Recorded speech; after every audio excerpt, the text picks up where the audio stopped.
come I never meet any nice girls? They call me the most dangerous woman in the galaxy.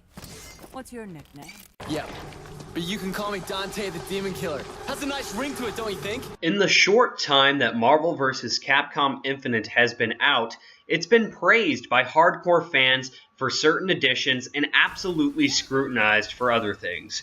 But before we kick off this review, let me say this. Marvel vs. Capcom Infinite is not, all capital letters, a bad game. It's fun, kinetic, and in ways it's very visually appealing. There's no denying this game has a massive laundry list of problems, though throughout this video I will try to keep a balance between criticism and praise. Let's start with the warship, the fighting itself. Arguably the most important part of your fighting game. I mean, it's in the fucking name of the genre. There's a decent wealth of combos to chain, and for beginners, there's even a nice auto combo that can be achieved by repeatedly tapping the light button. And boy, I tell you, I tap that light button all night long. Anyways, there's also an easy hyper combo, but the regular button chain is so easy, it's almost hard to see the point of it. I still abuse the hell out of that hyper combo though, but still, just saying. I'll also say I appreciate the decision to cut it down from 3v3 to 2v2, and to eliminate assists. It keeps the screen less cluttered and the camera less crazy and bouncing around. One of the few aspects that's a genuine improvement over Marvel 2 and Marvel 3. Unlike Marvel vs. Capcom 2 and 3, however, Marvel vs. Capcom Infinite has a weak-ass roster. The only surprising and welcome additions for me were Jedha and Gamora. We knew about Ultron and Sigma already, but I didn't really care about them all that much.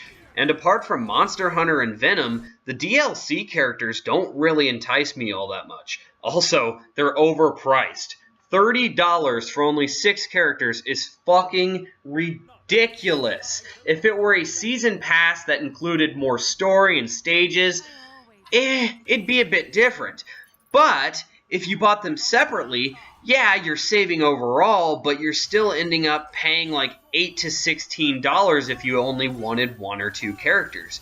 You're getting really hella ripped off. And what the fuck? No X-Men? This franchise started with a game titled X-Men vs. Street Fighter. That's what started the Marvel vs. Capcom franchise. Hell, technically not even that. What really started it was a game titled X-Men Children of the Atom. So it was actually all about the X-Men in the beginning, and now all of a sudden, just like that, we don't have any fucking X-Men. How could you not have X-Men? Logan and Deadpool are crazy popular films. Just having Wolverine, X-23, and Deadpool in the game would have sold tens of thousands of copies of this game alone, easily.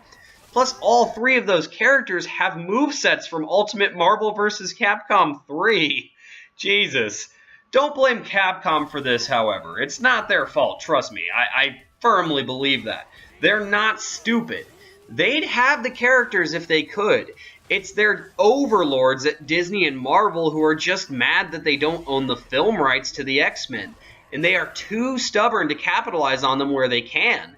Because of this, though, that doesn't excuse the lackluster Capcom side of things. In my opinion, the story mode lacked good villains, from Capcom especially. Where were villains like Wesker, Virgil, M. Bison from Street Fighter, who we could have seen cool matchups like Chris and Dante versus Wesker and Virgil that were thematic and had more weight to them than Ultron drone horde fights or BOW horde fights, etc., etc. In the end, the story isn't bad. I enjoyed myself, and the cheesy nature of it had me grinning from ear to ear from start to finish. Having Spider-Man interact with Frank West, 2 photojournalist characters, is hilarious. Chris Redfield has good character moments, and there are moments where characters reference to bringing characters back to life, and seeing Chris Redfield's reaction to that is actually quite clever and really cool.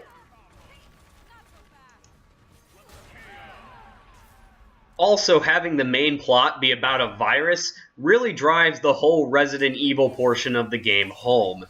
Gamora's presence in the story was welcome also, especially since she's the daughter of Thanos, and the introduction of the Infinity Stones, something that Thanos has been after for a long time in the history of Marvel Comics, in both story and gameplay was smart. The Infinity Stones are used very well, and both were aspects that made Thanos' presence make more sense overall, too.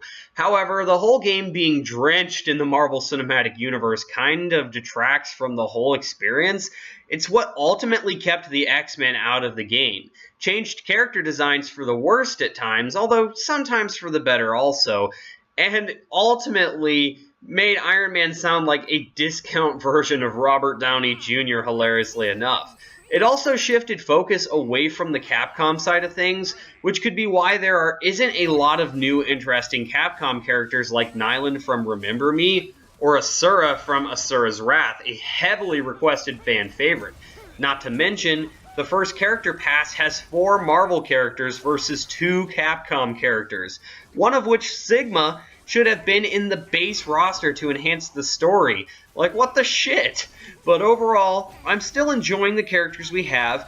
Gamora, Morrigan, Spider-Man, Dante, Chun-Li, Ryu, Chris, and Monster Hunter are all fun as hell still. As for graphics, they are fine. At times, characters' faces and models look bad, but not often enough to actually deserve real criticism. Sometimes story cutscenes can be bland visually, but fun character banner and good music save those scenes from mediocrity. Even when the writing is getting too cheesy, although normally I liked the cheese is fucking delicious, it still does have some moments where it's just not all that great. And on top of that, there is some bad smelly cheese in there. Like, why is Spencer and Firebrand here?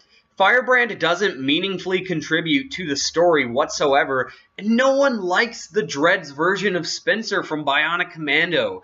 We could have switched him out for, like, Amaterasu instead, and saved money on voice acting that way too, probably, by just using stock sounds from Okami, which you're releasing an HD version of soon anyways, so wouldn't that make sense? And that'd be one more female character in the game, which the game sorely lacks. Missed opportunity by having Nemesis without Jill and Chris without Wesker.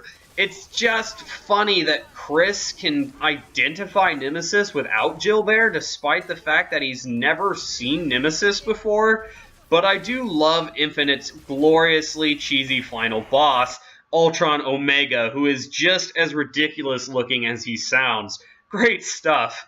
Unlike the arcade mode, having no character endings whatso-fucking-ever, which is just wrong. It's almost blasphemy in the eyes of fucking fighting games. Though I still prefer having a fully fleshed out story mode as compared to just having individual arcade endings. Though the biggest offender of this game, however, has nothing to do with the game itself. It's the fucking file size. The file size for this game, at least on PlayStation 4, is 50 gigabytes. That's way too big for a fighting game. That's bigger than Fallout fucking 4, with all updates and all. Why? A low budget and rushed development is probably the reason. They probably didn't really care about, fucking compacting the file size down and compacting all that data, but still, oh my god. But despite its faults, Marvel vs. Capcom Infinite still won me over in the end. With a fun story campaign, excellent gameplay that improves over previous entries, and decent visuals overall, decent overall roster, and the inclusion of a basic player versus AI mode, though honestly these days it's sad that I have to give a fighting game praise for adding something like that when there are so many that just don't these days. And lastly, a great soundtrack. I award Marvel vs. Capcom Infinite with a 7 out of 10 and recommend you pick it up when it goes on sale. And please, try to stop comparing this to previous titles in the franchise. It's titled Marvel vs. Capcom Infinite, not Marvel vs. Capcom 4. And right off the bat, that basically should allow you to realize that this is a spin-off title, not a true sequel. And I feel like it needs to be judged as such. Anyways, thank you guys for watching. This has been my review for Marvel vs. Capcom Infinite, An Evil Resident, out.